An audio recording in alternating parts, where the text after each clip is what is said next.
Hello, everybody, and thank you very much for joining this event from everywhere in the world. Today, obviously, is an important day for our three companies, Renault, Nissan, and Mitsubishi. And it is a real pleasure to share with you what we have built together. Our common future, of course, and still a unique alliance. We have all been waiting a long time for this moment. I remember mentioning to you 1 year ago that one should not be too impatient about the structural evolution of the alliance. But now the time has come. After an intense and comprehensive common work, we are now ready to move our partnership, obviously, to a new era.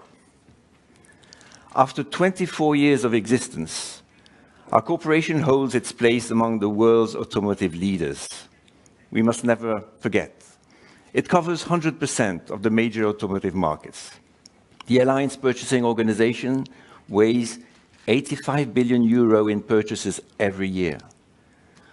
We have already gone a long way in terms of platform communalization.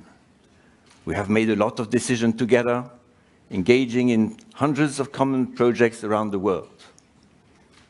As you know, 60% of the three companies' models are already on common base and components.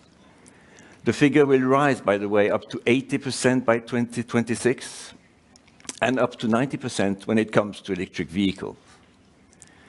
Today, we are giving new, stronger perspectives to the alliance between Renault, Nissan, and Mitsubishi. The architecture of this new deal should be understood as a coherent construction relying on three pillars. First, we looked at all business opportunities along three dimensions: regions, products, and technologies. And we came up with a series of high-value creation operational projects in Latin America, in India, and in Europe. We will go through these projects in detail. They are highly value creative. The second pillar of the new alliance is based on a simple and sound principle: the flexibility of each company to initiate new major projects, such as those announced by Renault during their Capital Market Day, and the possibility for the others to collaborate on these new opportunities, not because they are forced to do so, but just because it's good for them. Nissan and potentially Mitsubishi's investments intention in Ampere showcase, obviously, this approach. Another example is the all-solid-state battery and autonomous driving, where Renault Group and Mitsubishi Motors might benefit from Nissan's developments. Another one is the software-defined vehicle, where Nissan and Mitsubishi may benefit from Renault's advanced research. Finally, the third pillar of the alliance comes as a consequence. It is a balanced governance between companies having cross-shareholding participation. As simple as that. The binding framework agreement signed by Renault and Nissan this morning defines the principles of a new governance scheme and a rebalancing of the cross-shareholdings between the two companies. A new agreement will replace the RAMA and will be in place for an initial period of 15 years. Renault will transfer 28.4% of Nissan shares into a trust and will keep 15% direct shareholding in Nissan. This transfer, by the way, triggers no impairment in Renault financial statements. Renault will have full flexibility to sell the Nissan shares held by this trust, along, of course, a coordinated process with Nissan, with no obligation to sell the shares within a specific predetermined period of time. Renault and Nissan will retain a direct 15% cross-shareholding with lock-up and standstill obligations. They will both be able to freely exercise the voting rights attached to their 15% direct shareholding. All this will be subject to a cap of their voting rights to 15%. The voting rights attached to the Nissan shares held in the trust shares will be neutralized, quote unquote, for most decisions. But the economic rights attached to these shares, dividends, and share sales proceeds will still entirely benefit Renault until such shares are sold. We also continue to ensure cross-representation in the board of directors of the two companies, with the same representation level as today. Two board members representing each company will sit at each respective board. The Alliance Operating Board is confirmed in its coordination role, and I feel very honored to chair this important governance body. And now, if you may, I will ask Ushida-san, Kato-san, and Luca De Meo to tell you more about how they see the new alliance. I propose, by the way, that we start with you, Ushida-san. Thank you very much for your attention. Okay. Thank you, guys. Okay. Thank you, Mr. Tsunao. Hello, everyone. It is my pleasure to be with you today as we take significant step towards the next level of the alliance. The world is changing fast, and it is critical for us to look at the way we do the business. Nissan has started its transformation journey with Nissan Next, planned in 2020, during extraordinary times of the pandemic and massive chip shortage. While being resilient, we took a visionary step with Nissan Ambition 2030. This set a North Star for our business. Similarly, Renault defined Renaulution and Mitsubishi their midterm plan. However, we have been facing more challenging and disruptive environment. We need to adapt to the new reality and urgently address the issue like climate change, geopolitical scenarios, raw material hikes, or fragmentation of market. In whichever context, it is true that we can no longer stay still or walk as an extension of the past. We need a next level of transformation. This is not a choice, but a need. Recognizing this, Renault has already stepped up with their next phase of their strategy, and Nissan is working on its next midterm plan and strategic initiatives to support our vision of empowering mobility. The alliance is a key pillar for us. We believe that the next level of transformation has to happen at the alliance to adapt to the next era. It is with this spirit that we have been holding intensive discussions over the past months. We are building on collaboration across the alliance to enable even deeper efficiency and shared expertise in areas such as electrification, SDVs, and autonomous driving. The high-value initiatives that we are considering will enable each company to fast-track innovation, improve cost efficiency, and add value. Luca will talk about it later, but for Nissan, they strongly support our regional strategies in fast-growing markets such as LATAM and in India. We will enrich our lineup with new models. We will continue to enhance efficiency in our plants. In Europe, we continue to work on significant collaborations. These projects are continuation our existing cooperation supporting our geographical strategies, where Nissan is taking the lead in Japan, US, and China, while working with Renault and Mitsubishi Motors in Europe and ASEAN. Another very important area is electrification, which is the core of our long-term strategy. Nissan continues to support customers to adopt electrified mobility. However, the speed of electrification and customer acceptance differs from market to market. Also, the regulatory and policy environment is constantly evolving. To catch this momentum, we are exploring many opportunities and options, including enhanced collaboration with our alliance partners. I'm happy to share with you that Nissan intends to invest up to 15% in Ampere. We regard Ampere as an enabler for Nissan to participate in new business opportunities in Europe promising new collaboration, and generating value. It is also of importance that we maximize our alliance transformation with an efficient structure and enhanced governance. As I mentioned earlier, the next level of the alliance requires a new approach. This will enable the alliance members to prepare for future opportunities on an equal basis. Equal partnership is an enabler of transformation.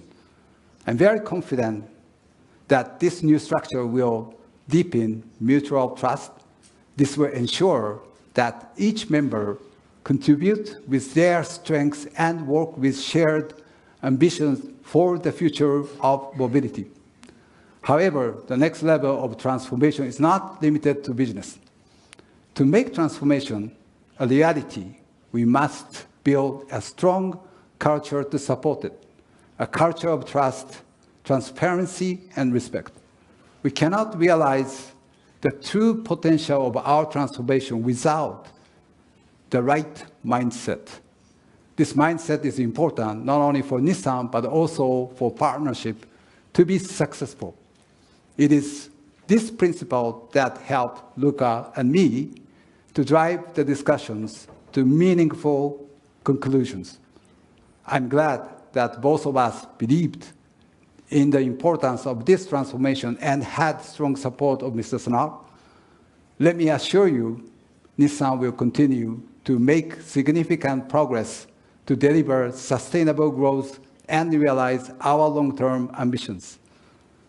I want to thank all our employees, partners, and customers for your strong belief in Nissan.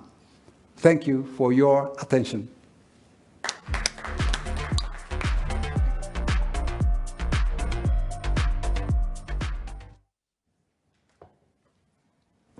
Yes, it's you, yes.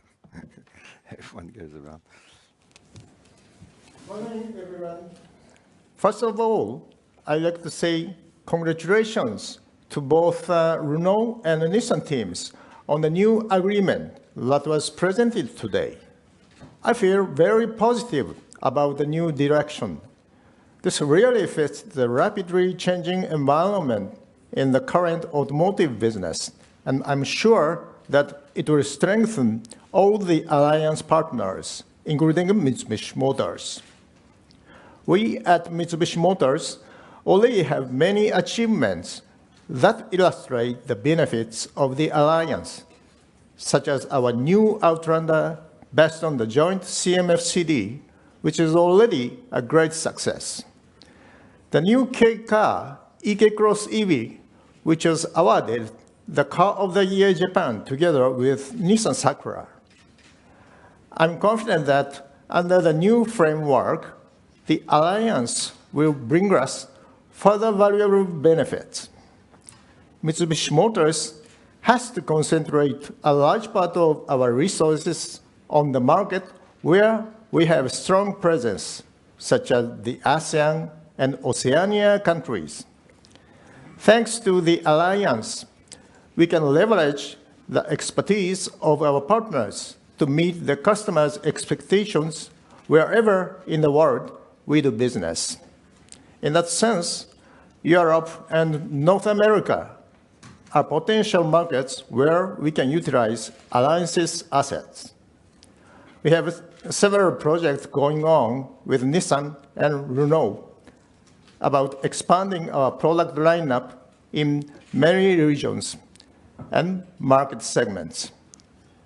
Being an alliance member enables us to enhance our business, especially for electric vehicles.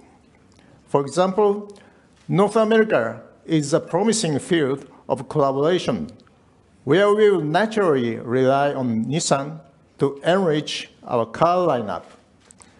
Europe is another area for business enhancement thanks to the alliance. As you know, we have already announced some OEM products from Renault, the ASX and Colt. Their development are currently ongoing with a high level of efficiency. and our dealers are really delighted with those products. As a next step, due to the strict emission regulations in Europe, we have not just but study introduction of BEVs. I'm sure that OEMing from Ampere can be one of the very attractive solutions for us. I think that Ampere should be a part of our EV strategy in Europe. Considering these points, we will further study our share participation in Ampere.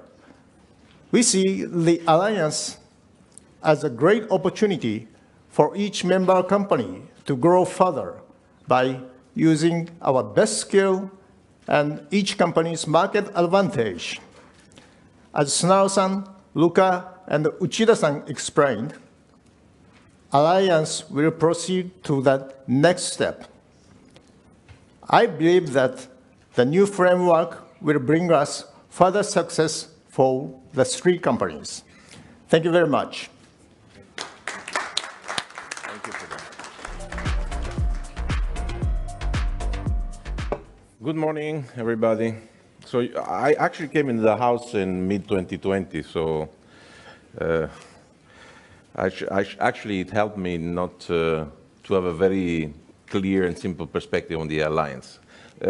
My priority with the Renault team was at the beginning to fix Renault, and then to develop our own strategy.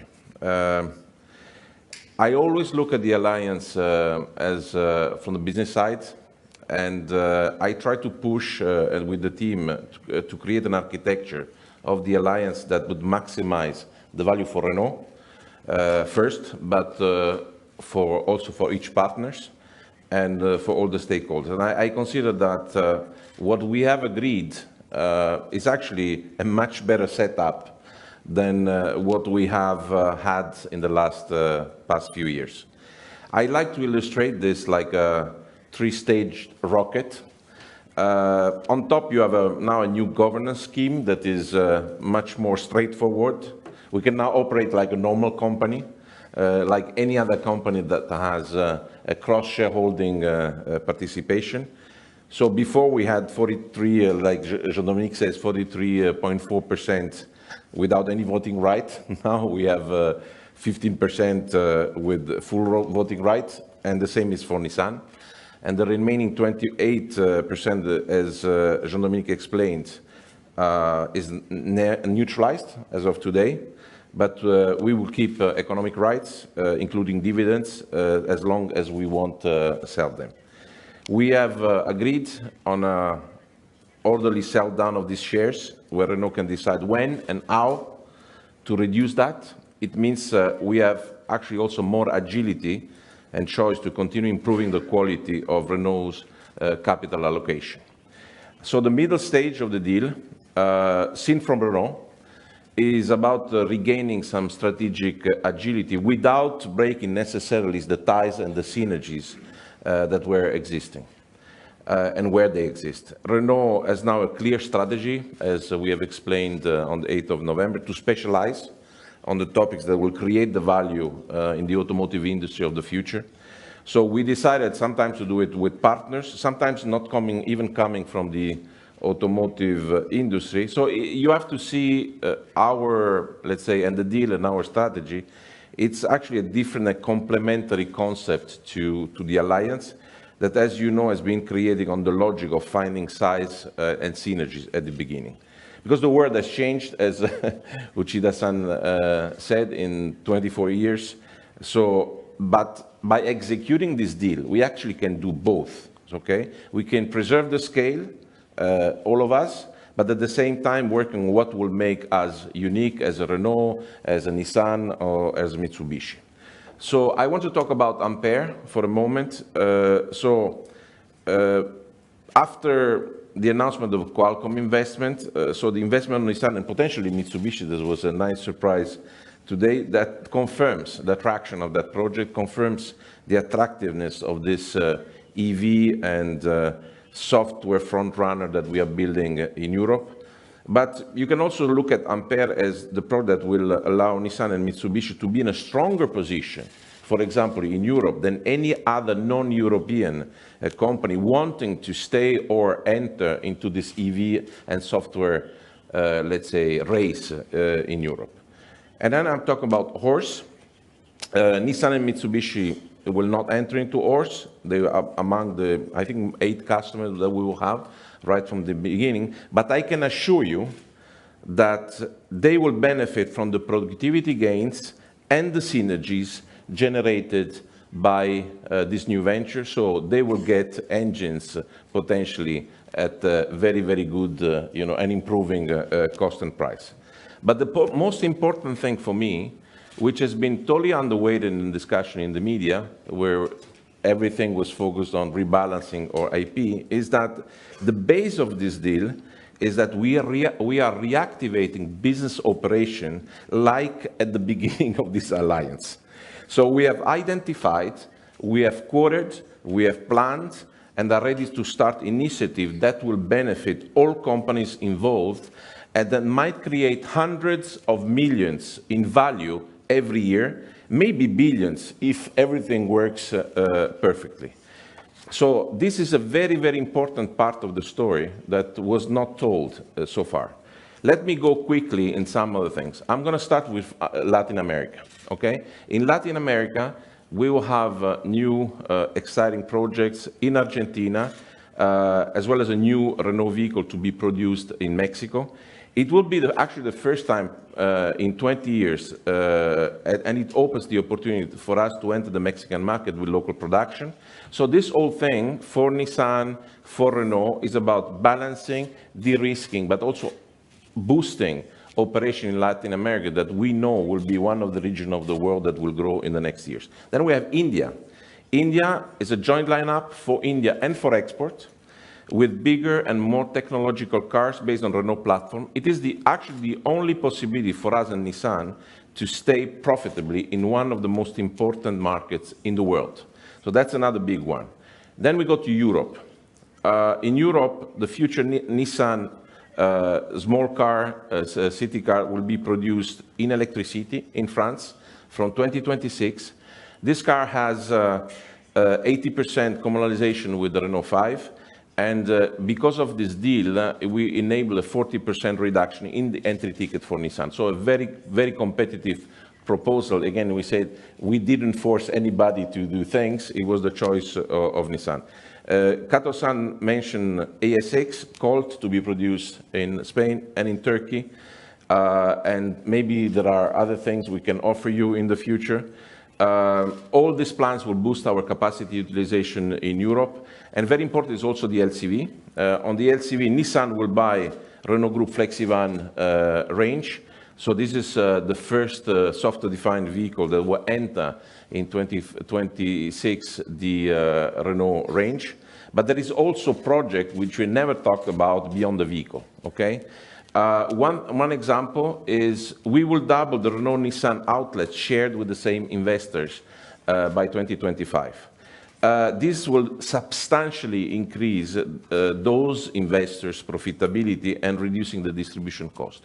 We will deploy together an EV charging infrastructure in Europe together that will bring us at the level of the leader of the market. We were going to engage in circular economy. Renault is actually in Europe a few years ahead of the game, has big ambitions. So it makes a lot of sense that Nissan jumps on the wagon, like, for example, putting together end-of-life batteries or the production of scraps in Europe to achieve quickly critical mass.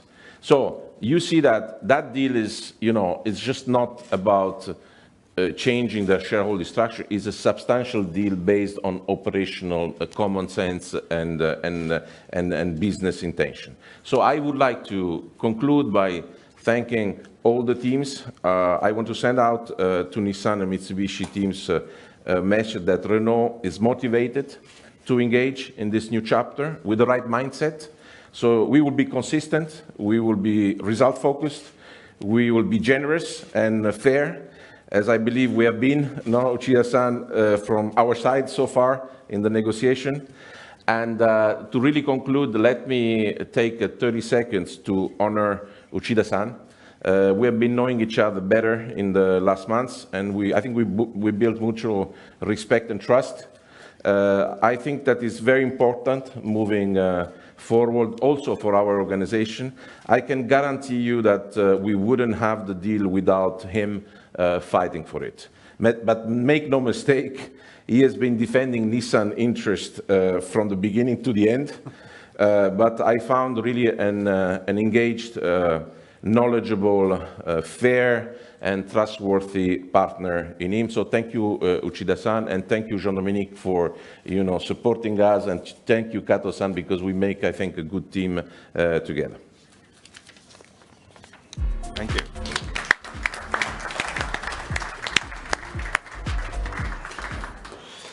Well, there we are. Thank you so much, the three of you. Obviously, as you can see, there are a tremendous amount of information behind the agreement that has been signed this morning, and I guess we will be very happy to go through the Q&A question now that I will try to monitor if you accept that.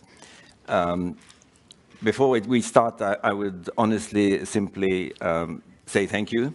Thank you to the three of you. Thank you, Luca. Thank you, Shida. Thank you, Kato-san. Honestly, I mean, you have been incredible in developing the trust that was necessary in such an incredible, important deal. And honestly, with all my heart, I have to say thank you, because we have been doing a tremendous work. And if I may, and I'm sure you would be okay with me, I would like to give a special thanks to the teams. Teams are sitting here in front of me, in front of us. They have been doing day and night an incredible work. And I have been witness in my life of many international deals, I can tell you. This one was interesting because, I mean, 3 companies, 2 main, of course, were working hard. And we had with the result that we can now discuss together. It is a real new step for the Alliance. I think it's history.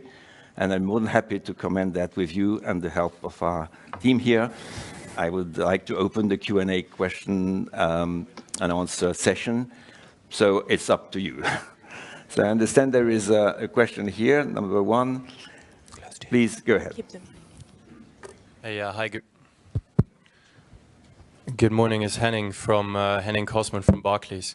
Perhaps the first question for Mr. Uchida. If we're trying to understand your up to 15% investment in Ampere, please could you share how you think about the level of investment? What will determine if you go all the way up to 15% or if the participation level is going to be lower? And then Mr. Senard, I think you said you would go into lots of detail about the value-adding projects. Perhaps you could give us a few numbers as to what volume of business by when you're seeing in the regions. Luca, you mentioned India. I think that's perhaps a big one together with LATAM, if we could get just some more detail. Thank you. Okay, thanks.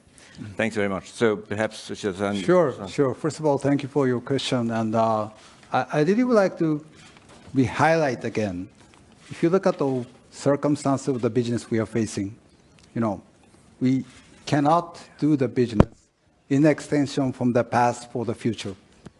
And knowing that the Alliance strength and asset geographically, are we okay? Oh, what happened? Oh, shit. I fainted. Is he okay? It's okay. Go ahead. Yeah. Can I continue? I should wait? Yeah, go ahead. Yeah, so, okay, if we could. I think you can go. Yeah, okay. So from that perspective, we need to grow and how we can further to make the Alliance the next step. Then Luca has announced about his extension of the Renault, where the Renault would like to further make their value up through this Ampere. As being a partner, strategic partner, we further would like to seek our business opportunity, how we can work together. And therefore, we said up to 15%, because this is further to see down the road. We're just talking about the beginning now. And we really would like to have our participation to work together. So that's how the number was being set as up to 15%. For instance, that having one of the major strategic discussion on the new company, how we can further make our business opportunity to moving forward. Okay, so that's for the point. When it comes to the projects, I said that they were highly value creative, and I strongly believe it. By the way, before I give the word to Luca, and perhaps after to Gupta-san, I think you have to understand that these projects are ready. I would say that they are not just in front of us like a dream. They have been largely discussed within the teams and prepared at the Alliance Operating Board level, so they are ready. Maybe, Luca, you would like to be more extensive, and maybe then Gupta-san would have to complement for the Nissan part. Look, I don't, let's say, we used in the past to generally speak about, billions of synergies, et cetera, well, then it was very difficult to trace. So we were not going to fall in the trap of giving you a number today.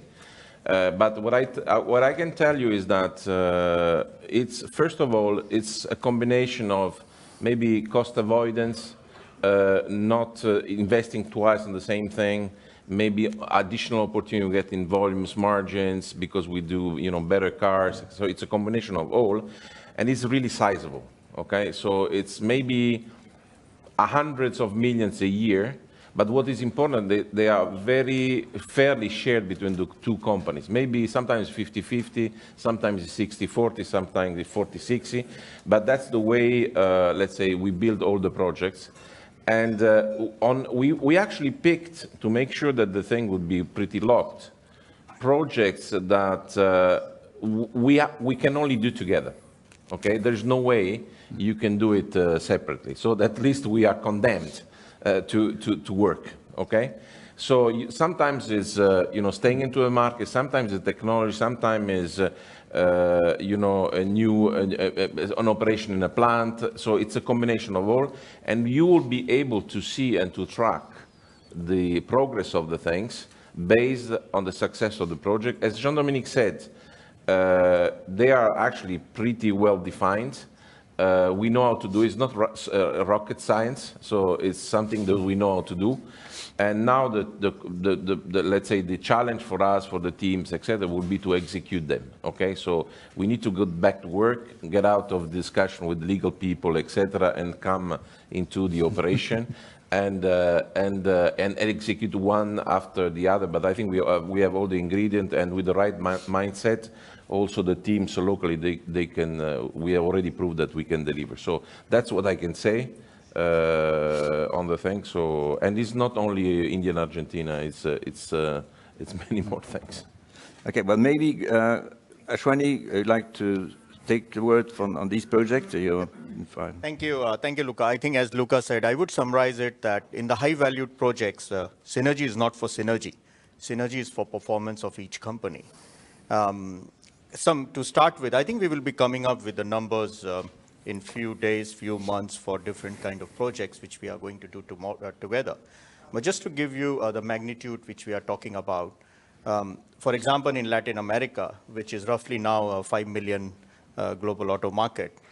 For example, Nissan is only there with one SUV and one pickup, but we are going to cover from A segment till the full one-ton pickup, thanks to the exchange of products between the two companies, and not only products, but also the manufacturing plants.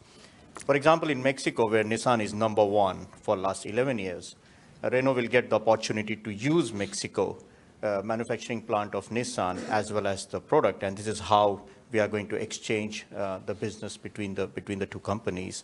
In case of India, which became the third largest market, with roughly 4.7 million and going to 6 million very soon, with a 27% growth.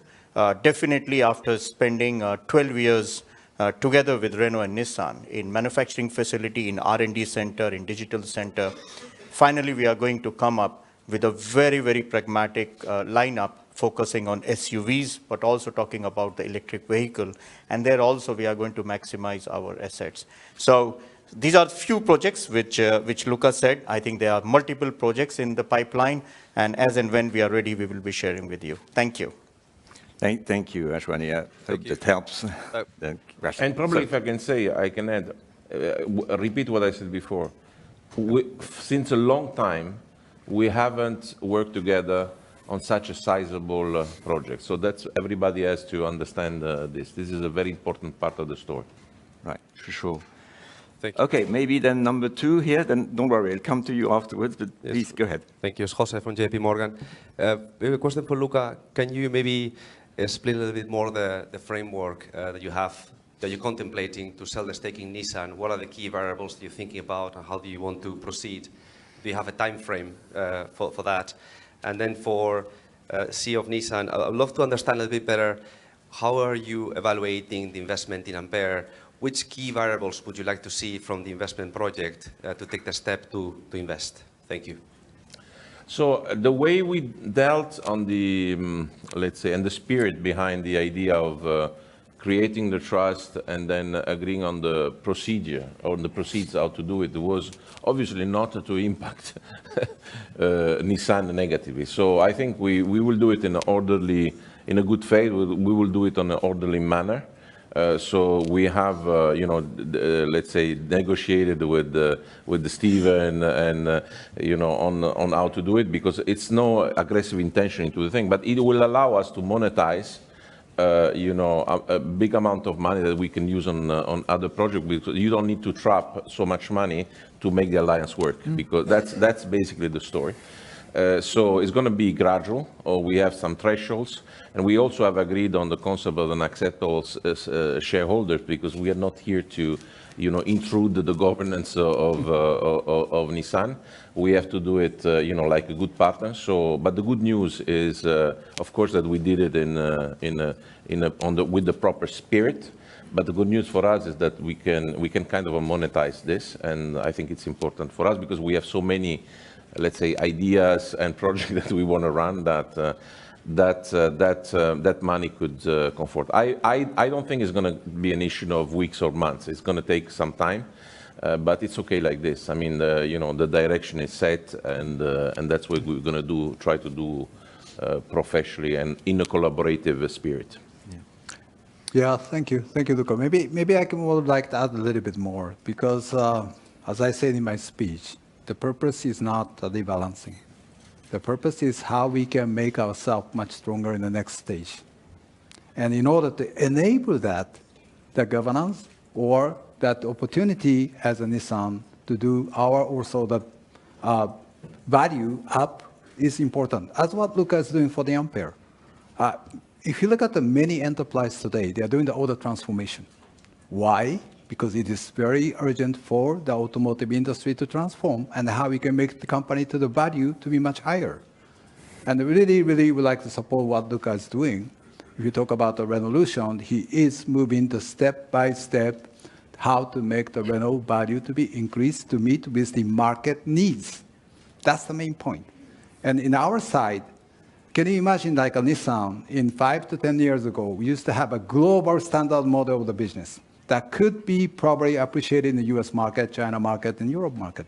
But if you look at it today, let's take an example of the electrification. As I said, market by market, different speed, different regulation.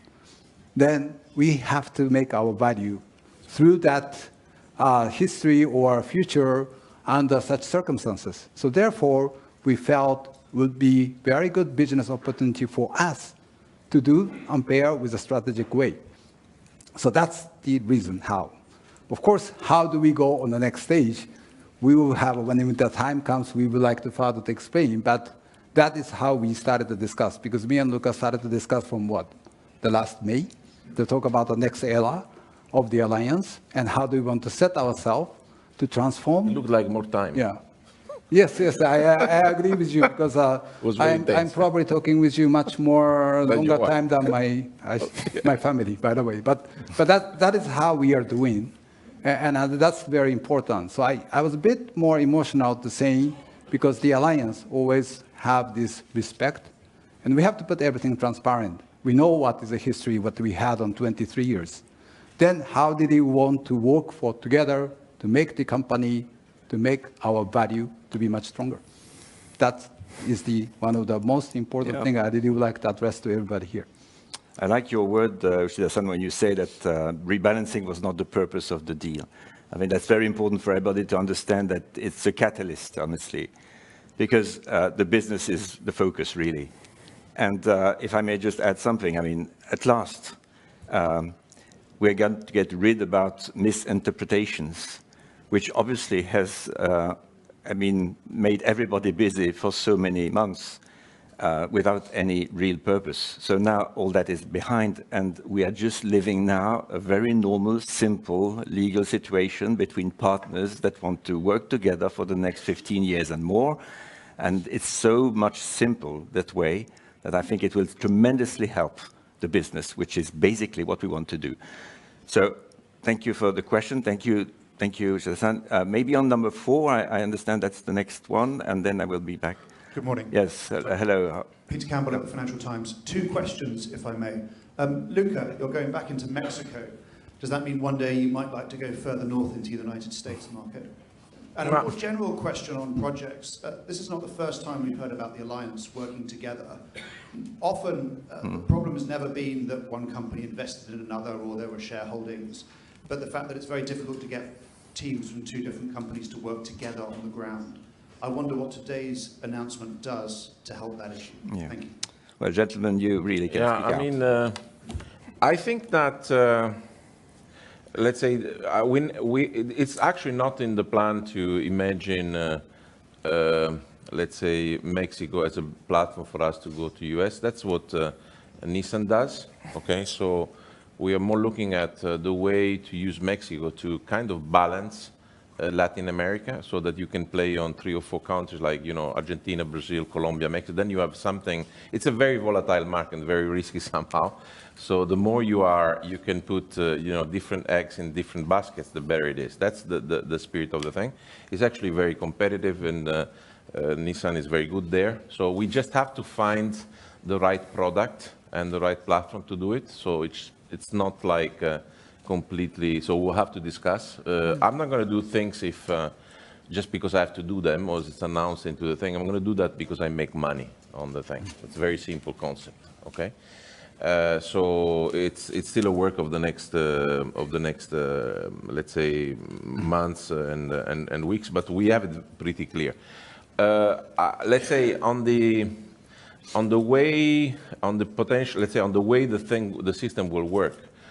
I think that we need to, and this is also another discussion we'll have to do with Ashwani, with Uchida-san and the team, is we have to re-engineer the connection between the 2 organizations, right?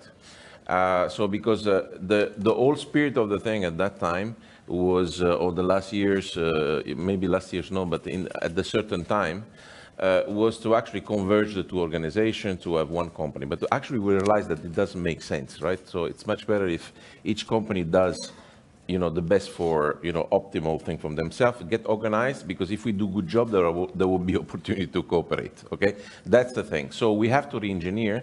I think there is a possibility to do this around the 5 or 6 things, or the project. So of course we have to reinforce and maybe restructure on the purchasing side if necessary, or if let's say maybe we can optimize, but it's a platform that is very strong and works. We probably have to work on the innovation and techno roadmap discussion for the future IPs, et cetera, and how to do it. And then we have the opportunity on the projects, okay, to actually give really responsibility to each other to actually execute the thing, right? So, you know, we have to design a project-driven organization rather than mixing up like pizza quattro stagioni, everything together. That's not what we want to do. So I don't know, Ashwani, if you want to make a comment on that one, but because as a CEO, I think it would be the microphone. No, thank you, Luca. I think, Peter, your question is what will change? I think one thing which we are changing for sure is to not have a business relationship based on buyer and seller agreement. We are changing the business relationship into profit sharing schemes because the moment each member of the team is convinced that there is a performance in it, then we don't have to worry. So as top leadership team, what we are doing is to build a system, a process, a governance, which will convince each and every team member that this project will bring the performance to their company, which means, once again, synergy is not the objective, synergy is the consequence. One of the example, I think, in the last Alliance 2030, we talked about the compact EV. Nissan almost decided to exit this segment. And when Luca proposed the Renault car, and he himself, I remember the sketch he made for me, that Ashwani, if you are able to do this compact car in Europe, fully electric, based on this product, this will be an iconic model for Nissan. And this proposal came in, and we were able to convince our designers and our teams that this is the product which Nissan is looking for, which can be an iconic product in Europe. On the other side, when it comes to whether this business will make sense or not to start with the conventional way of discussion, or I would say negotiation, going into what value it brings to Renault to share the platform, to share the plant, and what value it brings to Nissan not to invest in the compact EV and use that. I think that's something which we are changing and which we are going to change for all these high-value projects. Thank you. Yeah, thanks, Aswani. If I may, because if you look at the alliance in the past, that we had some very strong challenge in terms of the volume, right? But look what happened to the Nissan in the past 2-3 years ago, right? Under the Nissan Next, we shifted our quality of sales. We want to have a value to be provided to the customer. We want the customer to have the good acceptance of our vehicle. So what's important now is how we can make sure to create the value, which also enabled to reach to the business in terms of the profit. And also, we do have our responsibility for the society as well. So world has been changed. We need to wake up, to transform ourselves to different way of the business, and that is what we are going to do in the alliance. So we would like to further to show you some proof point later, or when it comes to time, because we need to have this kind of mindset to be changed. We have to get out of some typical way of the working, because the world is changing. And that's the most important. That's the reason why we have in this whole discussion together, the partnership, to look back what was away and how we want to go forward together. I think before we get to the question 2, Kado-san, maybe on this point, the partnerships between, you had a word in your text. Yeah, maybe okay. Thank you, Funasan. Of course, as a Mitsubishi, we don't have a so long history of alliance member compared to the Renault or Nissan. But so far, we have been involved in several projects. But during the, for example, like AOB, I know that, so far there are a lot of difficult and a bit complicated discussion was ongoing. And, I also felt that it looks a bit difficult. But under this new agreement, I think that we are going to the next step. And for me, it looks that the alliance will be more flexible under this new framework. And also, it will be open and much more free to everybody, including Mitsubishi Motors. So this is really welcome for Mitsubishi Motors too. And I'd like to have a more close relationship with two companies to have more collaboration. Thank you. Okay, then thank you. So perhaps number 2 now in the room, waiting for some time. Thank you for taking my question. Please. First question is for Mr. Uchida and Mr. DeMel. As there have been many discussions on IPs during the negotiation, what's the conclusion or agreement two companies have reached so far? And is there anything like Renault has to ask for Nissan's permission to use Nissan's IP? Yeah, I think... the second question is for Mr. DeMel. And how do you estimate the market value of Ampere? And is Renault going to keep the majority of share of Ampere after the future IPO? And I'd like to know what you think about the market environment of today. Thank you. Start with that, or?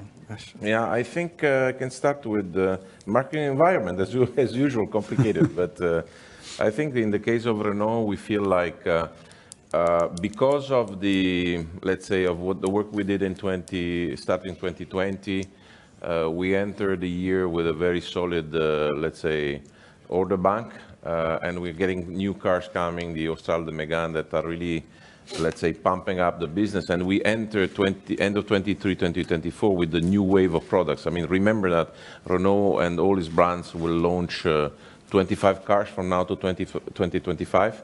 So I think we will be pushed, and we have the potential to be anti-cyclical. And we've put the house in the right order in terms of cost, etc. We'll continue, but I think I'm relatively optimistic, but we are not naive. We know that the environment is complicated. You have recession, we have inflationary pressure, etc., etc. But what I can tell you that in the last 2 years and a half, the Renault team has been used to fight very tough battles. So we're not scared about, you know, challenges into the business. So that's to answer the market value of Ampere. That's not me that decides that. It's the market that decides that. And the only thing we can do is actually put enough substance into the project so that the market will recognize and the investors will recognize the value of it. I feel that when you are creating something that might, you know, sell 1 million electric cars in Europe, that might achieve, you know, 25 billion turnover, double-digit profitability with the very efficient manufacturer, all the technology in 2 platforms, 6 models, plus some of the models that will come, for example, from the partner, plus Alpine, you know, software-defined vehicle, centralized electronic architecture of the new generation, a very strong distribution already in place, retail financing already in place. I mean, there are not many examples on the planet of EV software, let's say, focused organization like this one. So the investors will decide. I cannot fix the price. I can aim. We have some estimation, but I don't think it would be fair for me to share that kind of information. Then I leave it to the IP, which became one of our favorite topics. Yeah, I always get surprised every time I see a lot of the IP on the newspaper. But, you know, when you talk about, let's talk about we had 23 years of the working together. We have a lot of a co-owned asset in the company. And our partner is making the transformation. And we are, of course, discussing in a common sense way how we're going to have the IP to be treated in the right manner. So it's not only the Nissan, but also the Renault. And it's going to be the same discussion. So it was a good moment that we have been able to discuss that, because again and again, I go back with the past 23 years. Now we want to transform the way we're going to work, collaborate each other for the next year to be competitive. That's the key for us. Then in order to do that, we need to look back all the things, not only the IP, how are we going to further to work on a project basis, as the question was raised, how are we going to collaborate on a new area like the Ampere we are talking about, and how does the governance enabling that things. So it was a very huge change from the past and the future. Why we are doing that? Because we want to grow. And under this difficult circumstance, we cannot do it. Again, I'm telling 100 times same word. We cannot do the extension from the past way for the future. We all know that. Therefore, we are transforming. And that has taken a lot of a good discussion. I'm very happy that now we came to this moment. And now we have to prove to the world how we can further to make our value to be enhanced. We became IP PhDs on the thing being here. Yeah. I think that, let me say 2 things. One is a clear message is, with the discussion on the IPs, etc., and the deal that we made, I think we can execute all the projects that we have in the plan. So that's, you know, should be reassuring for everybody. So the Ampere, the Horse, the Alpine, all the things that we have into the thing. So that's, and we'll have the techno bricks and the access to what we need to do to execute the project and to show to the market that this thing, all the projects have substance and value, okay? But one thing that we learned in a way, and this is important to understand, is that the whole IP setup and the whole IP discussion, all the way the things were shared, etc., was actually not completely structured at the level of granularity that is necessary in a partnership between 2 global companies, at the level that is required. Okay, so by discussing this, we actually revised the way IP will be regulated. We probably solve a large majority of the legacy IP discussion, and we have now clear rules on how to handle future IP creation, okay? So that means that we had to go into the operational, into the OS of the house and reprogram, recode some of the things. But now we have a base that we know it's much more clear, transparent for the future. That's the benefit also of this very, very painful discussion on the thing. We have a system now that works. Yeah, the good news is, I guess, that we can talk less about IP now than we have in the past, because honestly, legacy is now behind us. This is good. Okay, I think there's a question here from an analyst. Yeah, thanks for go taking ahead. my question. It's Daniel from Bernstein. Luca, maybe for you, compared to the strategy you presented last year, are we kind of adding something to the strategy? Did we meet your expectations concerning the alliance, or is there more room for improvement? And then maybe for Kato-san, as the, let's say, a little bit less involved party here in the governance realignment, what would be your message to the owners of Nissan and to the owners of Renault, why they're not getting a bad deal, why this is a good deal? So what's the upside kind of for the for some of the shareholders or stakeholders that may feel the other part is getting the better of the other? So kind of your message as a third party in the room. Thanks. You want to start first, or you want to think about it? Please, okay. No, I think, I mean, very bluntly, I think that my priority is to actually execute the strategy of Renault, okay? And I expect the same thing from Uchida-san and Kato-san. They have to care for their house and their strategy. But when we do it right, there will certainly be opportunity of cooperation. So I see the whole alliance story not as the final end of the thing, but I treat that as an opportunity. Based on pure business logic, we have identified already things that are very sizable, 100 millions, billions potentially of value.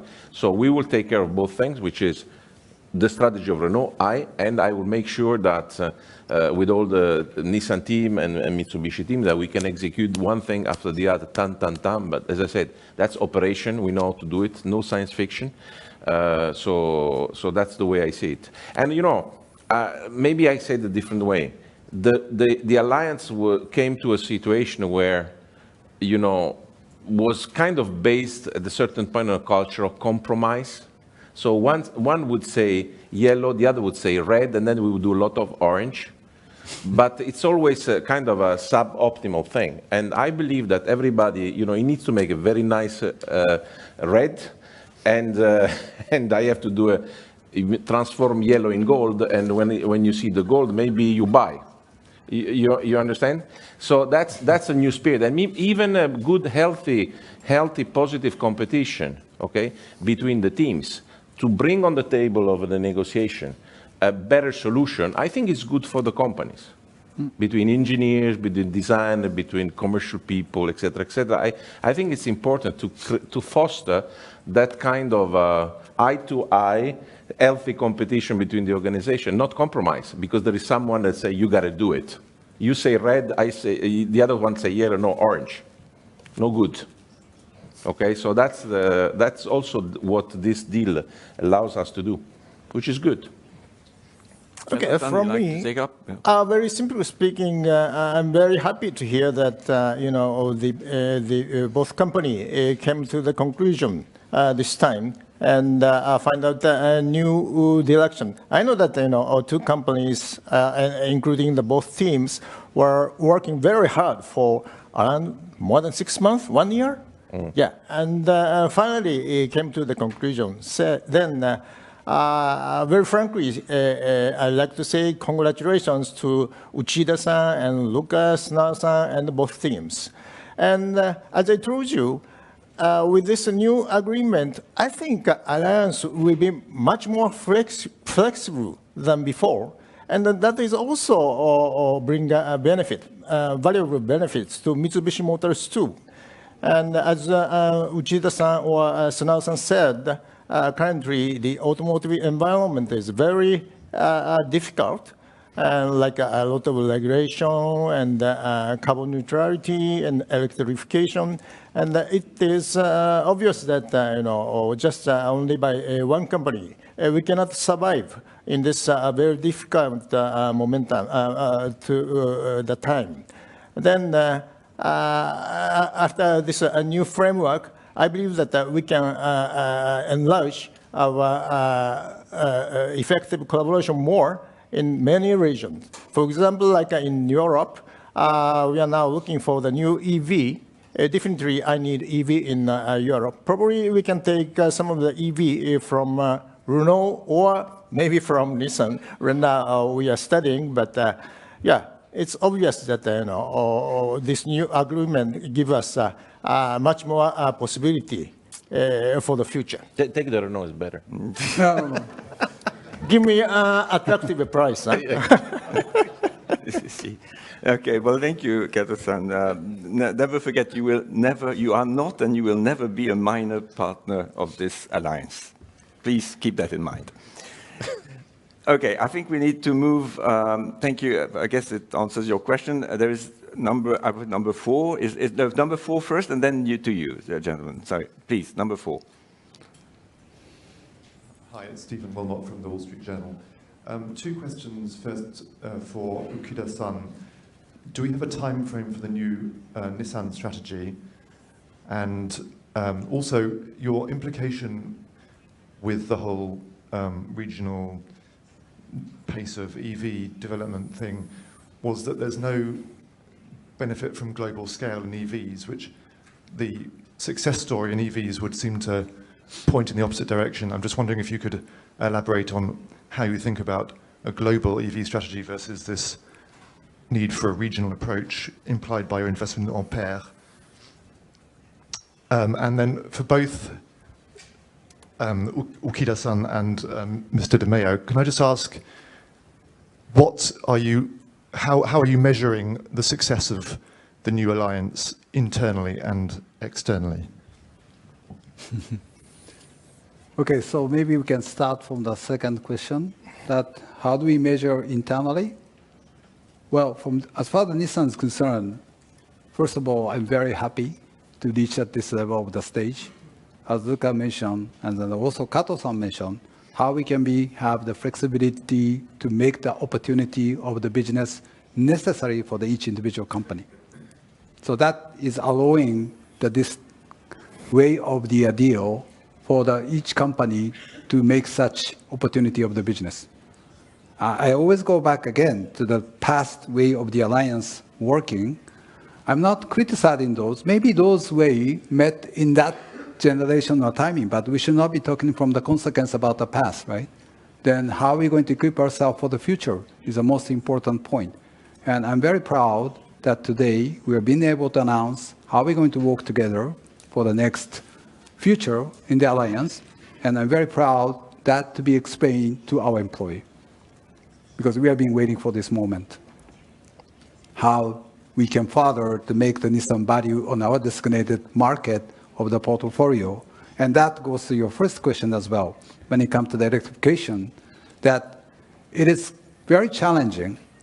Each market evolving at a different pace, and there's a regulation evolving at a different pace, and there's a customer acceptance evolving at a different pace. So again, if you talk about 5 or 10 years ago of the business scheme, and today it's totally different. We need to make ourselves to make time to market, design to market on each designated area of the portfolio of the business we have. From that perspective, as Kato-san mentioned, it's very challenging to do it alone. Rather, how we can maximize the alliance asset that we have today, or my partner moving on the future as to ride for our business opportunity. That comes also for the electrification. So that's what we are all discussing today. And I really would like to make those to be, enable us, from the Nissan point of view, to make our presence in each market of our value to be demonstrated. And when you ask about the next midterm plan, we are still on the Nissan Next. When the time comes, we'll be ready to announce our Nissan strategy in the right time. Thank you. So answering to your question, how do I measure success? I think it's very simple from our side. It's return on capital employed. So my responsibility is to allocate the capital that is given to me to the right project. So that's the criteria we will use to measure the success of the Alliance initiative.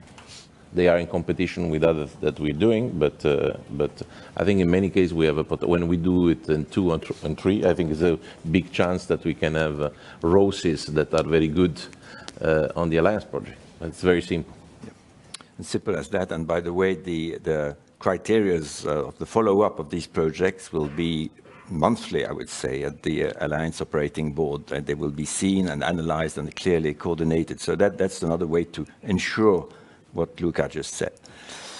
Okay, I guess now it's number 2 at last for you. Sorry, been a bit long. Thank you for taking my question. I'm Yoshio Arima from NHK. I'm asking an additional question about the possible 15% stake in Ampere of Nissan. So, Chida-san, is it enough stake for Nissan to have a certain influence on the new project with Renault? And also, I'd like to ask Luca-san that it's a possible 15% stake with a certain condition, just according to Nissan's decision. Do you think it's really passive or too cautious behavior for Nissan for your very important project of EV? Thanks so much. You want to answer or you want me to answer? You can start first, I think. You? Yeah. Well, I will hear to you first. No, but honestly, again, we felt, of course, Ampere is now created as the plan for the Renault future, right? And as we go along, we were discussing what could be our strategic partner level. Then we came to the number of up to 15%. I'm being very honest with you on this discussion because we want to have a strategic discussion, and that will represent the 15% as the starting point of what we discuss. But as we go along, of course, there could be many kind of discussion may happen. And of course, knowing the Nissan situation today, that initially started of the discussion was up to 50%. I don't know whether I'm answering to your question, but after Luca, I can elaborate even if you have more. I mean, look, I think that for me, my responsibility is to make Ampere project strong, attractive enough, so that Uchida-san and even Kato-san may say, okay, that's a place where it's worth putting my money. Okay, so I'm in competition probably with other projects that Nissan has. Maybe they will come with a kind of similar, slightly different idea, and they would give priority to their project because it's more, there's more return for them. So my focus is, let's try to make a proposal, as we did like for, with the small car platform, etc., that is so attractive that they can't refuse the thing, right? So nobody's forcing Nissan or Mitsubishi to enter Ampere. I think it's nice, to do it together because they have cars into the thing. They might buy technology, use plants, etc. So it makes a lot of sense. It's his decision, the level of influence he wants to get into the thing, and it depends on the amount of money he will put into the game, right? But you will have to decide if it's money well allocated as a CEO of Nissan. And my job is to make sure that this is a very, very attractive thing. That's the way we see the story. We need to make Ampere a strong proposal. We have a lot of arguments. We need to keep, some floating into the thing if we, looking at an IPO, etc. So, and because on the other hand, Renault, and it's very important, will never lose a majority on the Ampere because it's one of the, a core project of the future of Renault. So if you are above the 50% and then you have, internal anchor investor, investing 45%, there is nothing for the market, and then it doesn't make sense. So I think we need to find the right balance, and I have to propose some good deal to Uchida-san where he decides where to put the bar, or Kato-san. Yeah. I think it's fair. Yeah. the showcase, one of the showcases of this new alliance. One point is for clear, Renault will clearly keep a substantial majority in this Ampere company. So everybody knows that, by the way, and it seems quite normal. So, so we're looking forward to this combination there. Back to you on this side. Yeah, please go ahead. Thank you so much for taking my question. It's Harold from Morgan Stanley. Congratulations on this agreement. It feels like we've been waiting a very long time for an agreement like this. And it's very nice to see you looking forward and operational as much as you are today. So hopefully, you know, we wish you a lot of success with the new projects and things. Unfortunately, can I take you just back, you know, to what we've experienced from the analytical and the investor community over the last 15 years or so? The group has a huge number of different stakeholders, as you know better than I do. Can you confirm that today, the framework agreement that you have, you know, all of the framework agreements in place are satisfying all of those different stakeholders? Mr. Snara, you probably more than anybody has the experience of all the different stakeholders, and I don't know how you can speak for them. Right. But, you know, can we now hopefully get rid of some of these newspaper articles that we get every year? Exactly. Can we get rid of that? Is that all satisfied, or are there? No. Do you think there are still parties who are still not satisfied with the agreement you've made today? Thank you. Well, I'll be very, very candid with you. First, we would never be standing in front of you if I was not totally sure that all massively the stakeholders of our different companies are okay. When it comes to Renault, I'm of course well placed to say that that is the case. The French state, because you're talking about the French state, is behind the deal, has backed it completely, and it has even been publicly stated by the French head of state. So, I mean, that's clear and neat, and I have to tell you that, again, I would not be standing in front of you here if that was not the case. So be reassured that that is the case. When it comes to the Nissan stakeholders and Mitsubishi stakeholders, you're better placed for me than to speak for that. But my feeling is that you may still have a few spirits that are lost in the past, if I may say it that way. But they are less and less. That's my view. And hopefully they will disappear. Okay? That will be probably, I would say, a relief. So there we are. Is that all right for you? Yeah, that is perfectly fine. But if I may add a word of that, is that we talk about equal partnership. And that will bring the opportunity of the business for each company in line with the strategy we are doing. So it should be appreciated with our stakeholders, because we cannot be as is. It will be not enough, right? So how we can maximize our potential way of the working in the alliance to make the value up of each company, and that's, I believe that's what stakeholders are looking for. And that is our job to do that. So again, I'm very happy to make this framework. Then we really would like to demonstrate to the world how individual company first to get their value and the growth on each respective market, and how also that makes the alliance to be elevated to the next level.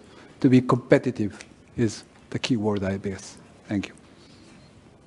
Is that okay for you? Yeah. Okay, wonderful. Wow, where are we now?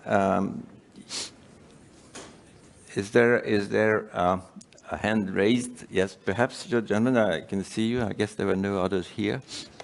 I'm like in an auction, you know, I'm trying to find out who's going to pay. Please go ahead. Thank you for taking my question. I'm Shinewake from the Asahi Shimbun. The question for both sides. To Renault first, I understand that by this rebalance, you have made a big step forward with the Ampere plan. That's a good news for you. But there's a big but between the relationship, as in general, if you bring down the sharehold, that seems, in general, weakening of the ties, not threatening. And so please let me get it straight by asking you this bold question. Isn't this a start of the end of your relationship?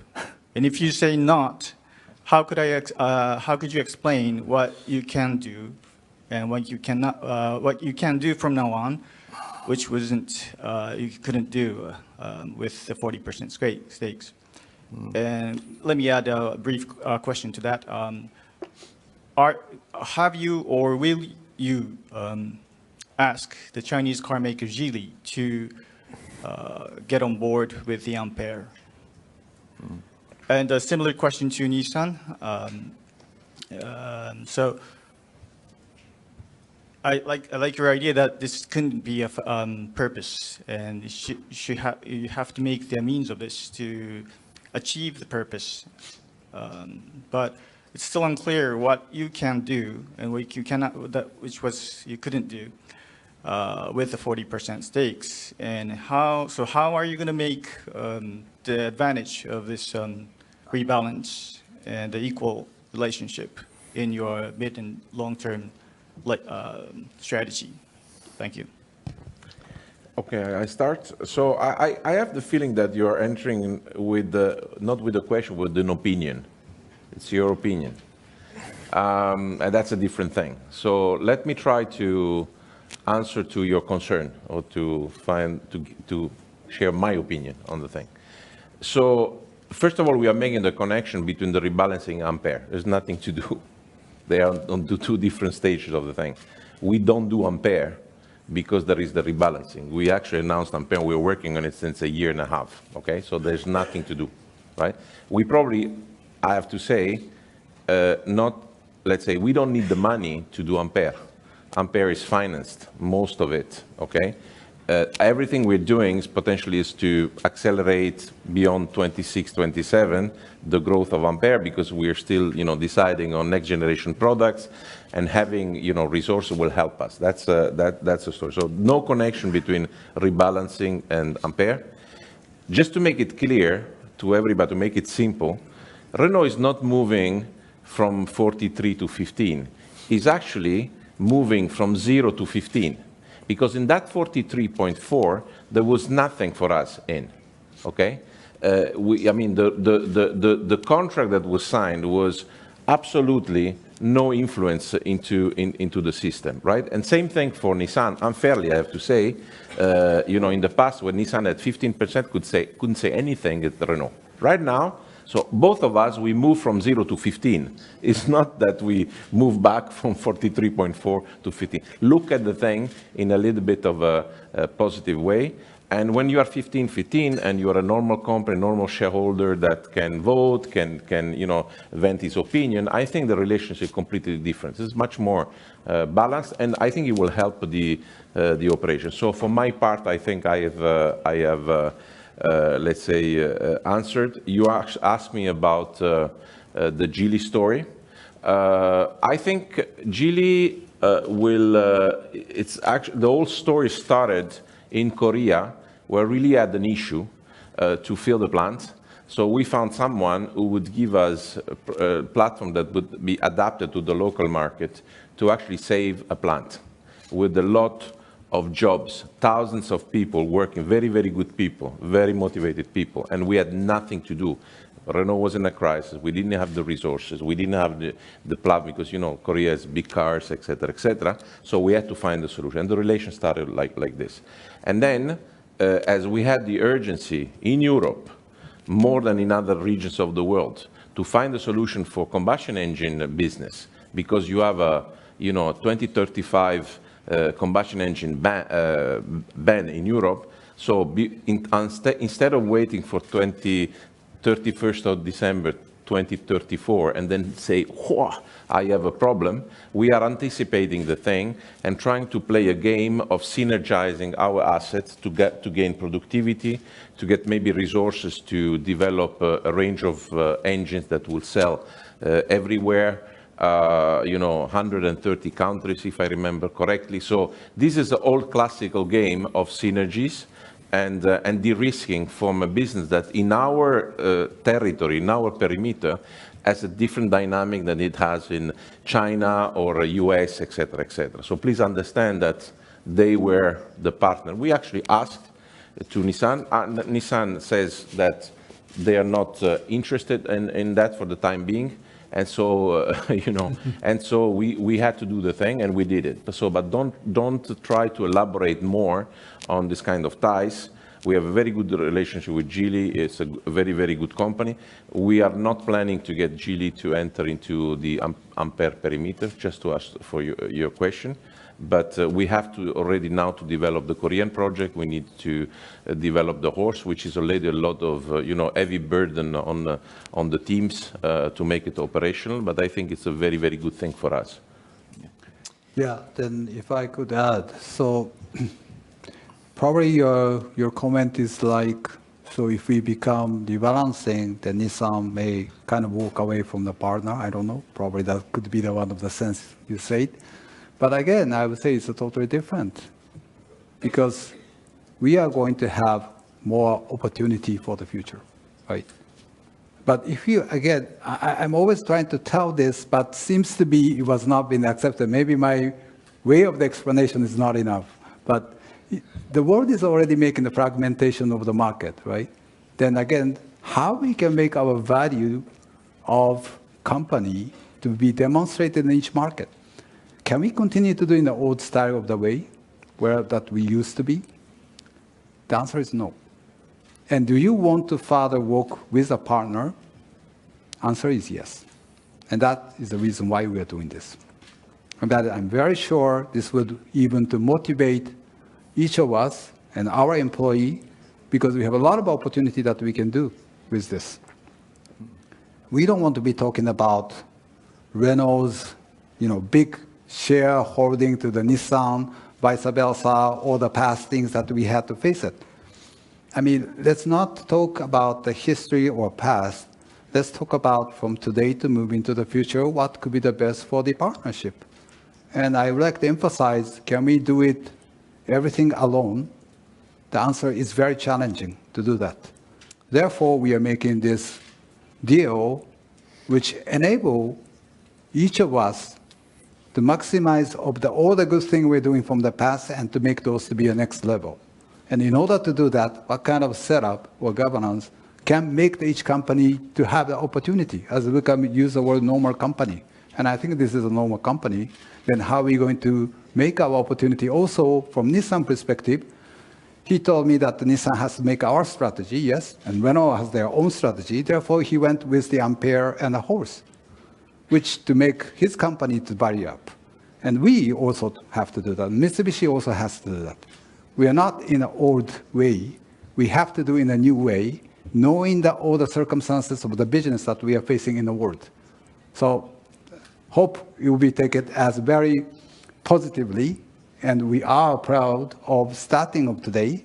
It's still starting for me, and how we can make sure that to be demonstrated to the market is the most important for us. Yeah, and if I can add, sorry, but I think, the alliance is kind of an old marriage, no? You had up and downs, we had dark times, but we also had good times. So we already demonstrated that the thing could work at a certain time, and then down. So we have been working together the last 8 months to open a new, more sunny time for the cooperation. And I think that, honestly, the best way to answer to your question is that to demonstrate that all the projects that we are getting in are successful. So it will take time, next months, years, et cetera, et cetera. So the best response to your question is, let's go back to work and execute one of the things one after the other, and maybe this question will not come, anymore in 3-4 years' time. Well, I'm sure it will not come any longer, because if I may just add before we Thank you for the trust. to the last question online, I just want to add something. I mean, just to conclude on that point. I was the first of all these gentlemen to discover the agreements in which we were living. I can tell you it made the real pleasure of legal people, which I admire and respect, because honestly, it was almost understandable for nobody, okay?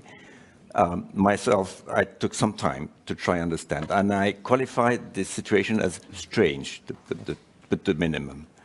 And in the past 4 years, I spent my time in my mind thinking that the status quo was not possible for the future, and we should get rid of that and go away with a normal situation. So please understand that I could very well understand the Nissan situation, having 15% of a company without voting rights. I mean, the frustration is obvious, isn't it? I mean, it's human, isn't it? It's not even business. But everybody forgot that Renault, on his side, had 44% of the company without a say, without a vote. And I was sitting there at the General Assembly at Nissan in Tokyo, without a word to speak, because actually I had no legal right to do so. Can you imagine? So please forget about all that. These frustrations are behind us. That's the past. Let's not get lost in the past, as I said. Now look at the future. We have normal companies, normal links, clarified, simplified. That's it. Please. I will go to the last question. Perhaps Pierre-Yves Kenmer from Stifel on the mic. Is that all right? Okay. And that will be, sorry, the last question. Yeah. Good morning. Do you hear me correctly? Right. Yes, go ahead. Hey, thanks. Thanks for taking my question. And hi to everybody. I've got two, actually. First one is a follow-up on Ampere. I'm surprised that after this quite long and detailed negotiations process, Nissan's investment in the future BEV software division of Renault has not yet been finalized. I guess my question would be, what would be the remaining roadblocks for Nissan to invest? What is the timeline you have in mind? And in any case, will it be done before the planned IPO of Ampere? And second question would be on the trust, where it's going to be segregated, the 28.4% that Renault owns in Nissan. What is the planned use of funds when the trust sells down a fraction of the entirety of the stake? And has anything has been planned at this stage to reward Renault shareholders? Thank you. So, okay, so I think that on the first one, I mean, it's actually on the Renault's team shoulder because we will have to execute all the process looking at the potential IPO. So at the right time, there is no roadblock. It's just that we have to do the job right now and go through all the steps that will get us to the event. And at the right time, we will of course share numbers and plans to Nissan and Mitsubishi in case they like to participate to this project. It's very simple. There is no let's say no mystery into the thing. In terms of the trust, I think we have, as I said, we have organized a very orderly process to sell the shares at the time when you want, let's say when you want, we want, how do we want, at the speed, etc., etc. So there is no urgency for the thing. And when it comes to what we're going to do with potentially those resources that we will have to monetize one day, I think there is no urgency, as I said before, because the plan of Renault, with all the guidance that we gave to 25, etc., is pretty solid and financed. Let's say some of the projects that we have agreed with Nissan and Mitsubishi will make me even more comfortable about the fact that we will achieve the guidance that we gave to the thing. So I think that in case we would monetize this at the right time, at the right condition, it's probably to accelerate the project to go beyond 2025. This is basically the story. And when it comes to the shareholders, please remind two things. Is for a long time, since some years, Renault, let's say, now is making money. So that's good for the shareholders, for sure. I think the dynamic of the stock is relatively positive. And Thierry, on the 8th of November, Thierry Piéton announced that we, let's say, have decided on a dividend policy, which is very, very clear. So we would move up to 35% of our results. So that's the reward we are giving to our shareholders, just simply doing the right job to make money and to give a part of this money back to our investors, to our employee through the share plan, etc. So that's the strategy that we have. Okay. Thank you all. I think it's time now to close the meeting. really, thank you so much. I hope that the questions and answers session has been useful for everybody. Last year, at the same period, I remember we had the first sort of public discussion. Remember, it was the end of January. It was digital. Now it's at least in presence. There will be others, because I'm absolutely sure that now regularly we should be able to give to you the information related to what we just said. So you need to have a feedback, a regular feedback, and I'm absolutely sure we will create that, all of us, I'm sure. Until then, take care. Thank you so much, and we're more than happy to meet with the others and one another in the coming minutes. Thank you. Take care. Bye-bye. Thank you.